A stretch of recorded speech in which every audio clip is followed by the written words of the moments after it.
باب إلى أين يرفع يديه. وقال أبو حميد في أصحابه: رفع النبي صلى الله عليه وسلم حذو منكبيه. حدثنا أبو اليمان قال أخبرنا شعيب عن الزهري قال أخبرنا سالم بن عبد الله أن عبد الله بن عمر رضي الله عنهما قال: رأيت النبي صلى الله عليه وسلم افتتح التكبير في الصلاة فرفع يديه حين يكبر حتى يجعلهما حذو منكبيه، وإذا كبر للركوع فعل مثله، وإذا قال سمع الله لمن حمده فعل مثله، وقال ربنا ولك الحمد، ولا يفعل ذلك حين يسجد ولا حين يرفع رأسه من السجود. یہ باب ہے کہ ہاتھوں کو کہاں تک بلند کیا جائے گا. ابو حمید کہتے ہیں اپنے ساتھیوں میں کہ نبی صلی اللہ علیہ وسلم نے کندھوں کے برابر ہاتھوں کو بلند کیا. امام بخاری فرماتے ہیں کہ ہمیں بیان کیا ابو الیمان نے، وہ کہتے ہیں ہمیں خبر دی شعیب بن زہری سے، اور وہ کہتے ہیں ہمیں خبر دی سالم بن عبداللہ نے کہ بے شک عبداللہ بن عمر رضی اللہ عنہ وہ کہتے ہیں کہ میں نے نبی صلی اللہ علیہ وسلم کو دیکھا جب آپ نے تکبیر شروع کی، تکبیر کا افتتاح کیا نماز میں، تو آپ نے اپنے ہاتھوں کو بلند کیا جس وقت اللہ اکبر کہا، حتیٰ کہ ان کو کندھوں کے برابر کر دیا، اور جس وقت اللہ اکبر کہا رکوع کے لیے تو ایسے ہی کیا، اور جس وقت سمع اللہ لمن حمدہ کہا تو ایسے ہی کیا، اور کہا کہ ربنا ولک الحمد ولا يفعل ذلك حين يسجد. جب آپ سجدہ کیا کرتے تھے تو اس وقت ایسے رفع الیدین نہیں کرتے تھے، ولا حين يرفع رأسه من السجود، اور جب سجدوں سے سر اٹھاتے تو بھی رفع الیدین نہیں کرتے تھے. رفع الیدین کہاں تک کیا جائے؟ یہ میں نے مسئلہ پہلے بتلایا تھا کہ رفع الیدین یہ دونوں طریقے جائز ہیں، کندھوں کے برابر بھی اور کانوں کے برابر بھی، دونوں طریقے جائز ہیں. امام بخاری رحمۃ اللہ علیہ نے اپنی عادت کے مطابق یہاں پر دو ٹوک بات نہیں کی، بلکہ بات کو اس انداز سے کیا ہے کہ اشارہ ہو سکے کہ اس میں مختلف اقوال ہیں. امام بخاری نے اشارہ اس بات کی طرف کیا ہے کہ اس مسئلے میں اختلاف ہے، کوئی کہتا ہے کہ کندھوں کے برابر اور کوئی کہتا ہے کانوں کے برابر، اور راجح اس میں یہ ہے کہ یہ دونوں جائز ہیں، یہ دونوں صورتیں جائز ہیں. ہاتھ کندھوں کے برابر اٹھائے جائیں یا کانوں کے برابر اٹھائے جائیں، دونوں طرح ٹھیک. لیکن امام بخاری رحمۃ اللہ علیہ کی عادت یہ ہے کہ اپنی بخاری میں وہ روایت لے کر آتے ہیں جس کی سند سب سے صحیح ترین ہوتی ہے، جس کی سند پر کوئی کلام نہیں ہوتا، اور وہ روایت ہے کندھوں کے برابر ہاتھ اٹھانے کی. یہ امام بخاری نے ترجیح کے طور پر اس کو ذکر کیا. جائز وہ بھی ہے کہ کانوں تک اٹھائے جائیں، لیکن کندھوں والی روایت کو امام بخاری نے ترجیح دی ہے. اور ابو حمید ساعدی رضی اللہ عنہ کی حدیث جو ابو داود میں آتی ہے کہ انہوں نے نبی صلی اللہ علیہ وسلم کے صحابہ میں بیٹھ کر ان کو اللہ کے نبی کا نماز کا طریقہ سکھایا، کہنے لگے کہ میں تم کو اللہ کے رسول کی نماز پڑھ کے دکھاتا ہوں، اور انہوں نے اپنے کندھوں تک ہاتھ اٹھائے، اور سب کے سب صحابہ نے کہا کہ آپ نے نماز نبی کے طریقے پر پڑھی، اس کی طرف اشارہ کیا. اور پھر آگے عبداللہ بن عمر رضی اللہ عنہ کی حدیث لے کر آئے کہ وہ کہتے ہیں کہ میں نے نبی صلی اللہ علیہ وسلم کو دیکھا، آپ نے نماز شروع کی، اللہ اکبر کہا تو ہاتھ کندھوں کے برابر اٹھائے، رکوع کے لیے گئے تو کندھوں کے برابر، سجدے کے لیے رکوع سے سر اٹھایا تو کندھوں کے برابر، سجدے کے لیے گئے اور جب سجدے سے سر اٹھایا تو رفع الیدین نہیں کیا. یہاں سے امام بخاری رحمۃ اللہ علیہ یہ کہنا چاہتے ہیں کہ جو لوگ یہ کہتے ہیں کہ پہلی رفع الیدین کے وقت ہاتھ ذرا زیادہ بلند کیے جائیں گے اور دوسری تیسری کے وقت کم، امام بخاری ان پر بھی اشارتاً رد کر رہے ہیں. اور دوسرا مسئلہ کہ بعض لوگوں نے ایک عجیب فرق نکالا ہے کہ جس کی دلیل قرآن و حدیث میں نہیں ہے. اور فرق یہ ہے کہ مرد کانوں تک ہاتھ اٹھائے اور عورت کندھوں تک ہاتھ اٹھائے. آپ ذخیرہ حدیث کو دیکھ لیں، کوئی کمزور روایت بھی اس طرف اشارہ نہیں کرتی کہ نبی صلی اللہ علیہ وسلم نے عورتوں کو یہ کہا ہو کہ تم کندھے تک ہاتھ اٹھاؤ، اور مرد کا، بلکہ اللہ کے نبی خود کندھوں تک ہاتھ اٹھا رہے ہیں، خود اللہ کے نبی کا کندھوں تک ہاتھ اٹھانا ثابت ہے. اس حدیث میں دیکھیے، ابو حمید ساعدی کی حدیث میں دیکھیے، بلکہ امام بخاری اسی کو ترجیح دے رہے ہیں کہ مرد بھی کندھوں تک ہاتھ اٹھائے. لیکن جو بعض لوگوں کی فقہ کا مسئلہ ہے کہ عورت کندھوں تک اور مرد کانوں تک، اس کی واللہ کوئی دلیل نہیں، نہ بخاری میں ورنہ کسی اور حدیث کی کتاب کے اندر. لہذا مرد ہے کہ عورت ہے، دونوں کو اختیار ہے کہ وہ کانوں تک بھی ہاتھ اٹھا سکتے ہیں اور کندھوں تک بھی ہاتھ اٹھا سکتے ہیں. وَلَا يَفْعَلُ ذَلِكَ حِينَ يَسْجُدُ. نبی صلی اللہ علیہ وسلم سجدے کے وقت رفع الیدین نہیں کرتے تھے. جو ہمارے کچھ لوگ رفع الیدین نہیں کرتے، ان کے اعتراضات میں سے ایک اعتراض یہ بھی ہے کہ جی نسائی کی روایت میں آتا ہے کہ نبی صلی اللہ علیہ وسلم سجدوں میں رفع الیدین کرتے تھے، تو آپ اگر رفع الیدین کے قائل ہیں تو سجدوں میں رفع الیدین کیوں نہیں کرتے؟ حالانکہ یہ بات محدثین کے ہاں مسلم ہے کہ سجدوں میں رفع الیدین جو ہے یہ کسی بھی ایک حدیث سے صحیح سند سے ثابت نہیں. سجدوں میں رفع الیدین کی جتنی روایات ہیں سب کی سب صحیح ہیں، اور خاص طور پر امام بخاری نے سجدوں کے رفع الیدین کے انکار پر صحابہ کی روایتیں ذکر کی کہ صحابہ کہتے ہیں کہ اللہ کے نبی سجدوں میں رفع الیدین نہیں کرتے تھے.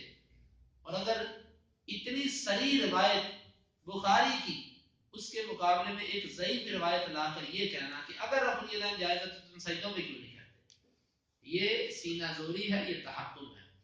سجدوں کا رفع الیدین اختلافی نہیں ہے، اس کے نہ ہم قائل ہیں اور نہ وہ قائل ہیں. لہذا جو چیز اتفاقی طور پر متروک ہے اس کو پیش کرنے کی ضرورت ہی نہیں، اس کو ضرورت ہی نہیں ہے کرنے کی. اگر آپ ہمیں کہتے ہو کہ آپ کیوں نہیں کرتے تو اس کی روایت سندے سب کی سب ضعیف ہے، ہمیں ضرورت نہیں ہے ضعیف روایت پر عمل کرنے کی، جبکہ صحیح روایت میں اس کی نفی ذکر ہے کہ نبی صلی اللہ علیہ وسلم سجدوں میں ایسا نہیں کرتے تھے. لہذا سجدوں کے رفع الیدین کے حوالے سے کوئی روایت ایسی نہیں ہے کہ جس کو یہ کہا جا سکے کہ یہ روایت سند کے اعتبار سے ٹھیک ہے. یہاں پر میں ایک اور تھوڑا سی وضاحت کر دوں کہ شاید کسی کے دل میں یہ آئے کہ تقریباً ایک ہفتہ ہو چکا ہے رفع الیدین کے مسئلے کو، اس مسئلے کو اتنا تفصیلی بیان کرنے کی کیا ضرورت ہے؟ یہ بات ٹھیک ہے، اس مسئلے کو ایک مجلس میں بھی ختم کیا جا سکتا ہے، لیکن میں نے اس مسئلے کو اس قدر تفصیل سے اس لیے بیان کیا ہے کہ ہمارے معاشرے کے اندر جمود ہے، جمود.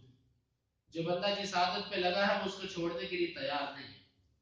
یعنی کہ اللہ اور اس کے رسول سے بڑھ کر اس کے لیے اپنی عادت عزیز ہے، ماں باپ اور استاد عزیز ہے، اللہ اور اس کے رسول سے بڑھ کر وہ اس کو چھوڑنے کے لیے تیار نہیں ہے.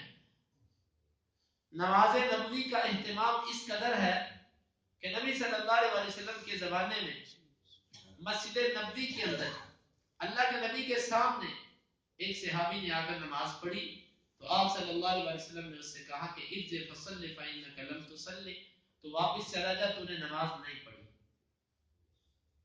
انہوں نے 3 دفعہ ایسے کیا، آپ نے تینوں دفعہ فرمایا تو نے نماز نہیں پڑھی. اب ذرا اس حدیث پہ غور کیجیے. نماز پڑھنے والا نبی کا شاگرد صحابی ہے کہ جس کے بارے میں قرآن کہتا ہے کہ رضی اللہ عنہم ورضوا، اللہ ان سے راضی وہ اللہ سے راضی. دوسری خصوصیت، نماز مسجد نبوی میں پڑھی گئی کہ جہاں ایک نماز پڑھنے پر 1000 نماز کے برابر اجر ملتا ہے. تیسری خصوصیت کہ اس زمانے میں پڑھی گئی جس زمانے کے بارے میں آپ نے فرمایا خیر القرون قرنی، دنیا کے زمانوں میں سے بہترین زمانہ میرا زمانہ ہے، جس وقت میں ہوں یہ بہترین ہے. اس کے بعد صحابہ، پھر تابعین، پھر تبع تابعین. بس بہترین زمانے میں پڑھی گئی، صحابی نے پڑھی، مسجد نبوی میں پڑھی، بہترین زمانے میں پڑھی اور نبی کے سامنے پڑھی، امام الانبیاء محمد مصطفیٰ صلی اللہ علیہ وسلم کے سامنے پڑھی. اور نماز میں تھا کیا؟ آپ نے 3 دفعہ یہ فرمایا تو نے نماز نہیں پڑھی. یہ نہیں فرمایا کہ تیری نماز ناقص ہے، فرمایا تو نے پڑھی. کیوں؟ نماز کے اندر کمی کیا تھی؟ نماز کے اندر کمی یہ تھی کہ رکوع اور سجدے میں ٹھہراؤ نہیں تھا. ابو داؤد کی روایت میں وضاحت، تیزی سے رکوع کرتے تھے، تیزی سے سجدہ کرتے تھے، ٹھہراؤ نہیں تھا. ہم نے فرمایا تو نے نہیں پڑھی. یہ نہیں فرمایا ناقص ہے، فرمایا نہیں پڑھی. اندازہ کیجئے کہ نماز صحابی پڑھے، بہترین زمانے میں پڑھے، مسجد نبوی میں پڑھے، نبی کے سامنے پڑھے، تھوڑی سی کوتاہی ہو اور نبی کہتے کہ تم نے نماز پڑھی نہیں. اور جو بندہ جان بوجھ کر نبی کی حدیث کو سن لے پھر کہے کہ کوئی بات نہیں، کوئی ضروری نہیں، تو تو آپ اندازہ کیجئے کہ ایسا بندہ اس کی نماز کا معاملہ وہ اللہ رب العزت کو کیا جواب دے گا. یہ مسئلہ قدر تفصیل سے اسی لیے بیان کیا گیا کہ اس نبی والی نماز پڑھ لو جو نبی کی نماز ہے. کیونکہ اگر کچھ لوگ کہتے ہیں جس طرح مرضی پڑھ لو نماز ہی پڑھ لی، اگر یہ معاملہ تھا تو اللہ نے انبیاء کیوں بھیجے؟ انبیاء کے بھیجنے کا مقصد ہی ختم ہو جاتا ہے. آپ اس سے اندازہ لگائیے کہ نماز اتنی ضروری ہے کہ نماز کو سکھانے کے لیے اللہ نے اپنے نبی کو سکھانے کے لیے جبریل امین کو بھیجا. جبریل علیہ السلام آئے اور آ کر مکے کے اندر پہلے دن اللہ کے نبی کو نماز پڑھ کے دکھائی، بلکہ پڑھائی امامت کروائی اللہ کے نبی کی، اور دوسرے دن پھر آئے، پھر دوسرے وقت میں نماز پڑھ کے دکھائی، سکھائی نماز. گویا کہ نبی صلی اللہ علیہ وسلم کو بھی جبریل نے آ کر نماز سکھائی. یہ نماز کا اہتمام اور اس کی اہمیت ہے.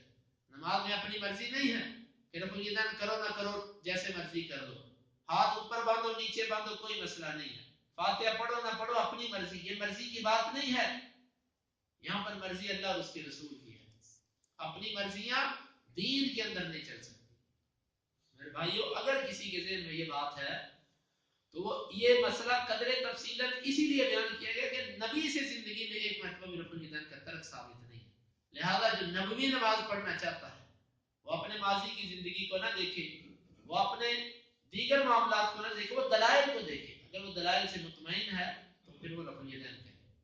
بعض دفعہ صرف یہی مشکل ہوتی ہے کہ بندے کو اپنا ماضی کا عمل چھوڑنا مشکل ہوتا ہے. تو بھائیو اگر اللہ کے نبی ہمیں عزیز ہیں تو ہمیں اپنا ماضی یا ہمیں یہ چیزیں کبھی بھی دین پر عمل کرنے کے لیے مشکلات نہیں بنے گی. کل انشاءاللہ عزیز آخری روایت اس مسئلے کی کہ 2 رکعتوں کے بعد جب کھڑے ہوں گے تو بھی رفع الیدین کیا جائے گا، اس کی انشاءاللہ وضاحت اور تفصیل آئندہ درس کے اندر آئے گی. اللہ رب العزت اس پر عمل کی توفیق عطا فرمائے. اللهم انفعنا بما علمتنا وعلمنا ما ينفعنا وزدنا علما. اللهم اقسم لنا من خشيتك ما تحول به بيننا وبين معصيتك، ومن طاعتك ما تبلغنا به جنتك، ومن اليقين ما تهون به علينا مصائب الدنيا. متعنا اللهم بأسماعنا وأبصارنا وقواتنا أبدا ما أحييتنا، واجعله الوارث منا، واجعل ثارنا على من ظلمنا، ولا تجعل مصيبتنا في ديننا، ولا تجعل الدنيا أكبر همنا ولا مبلغ علمنا، ولا تسلط علينا من لا يرحمنا. وآخر دعوانا أن الحمد لله رب العالمين.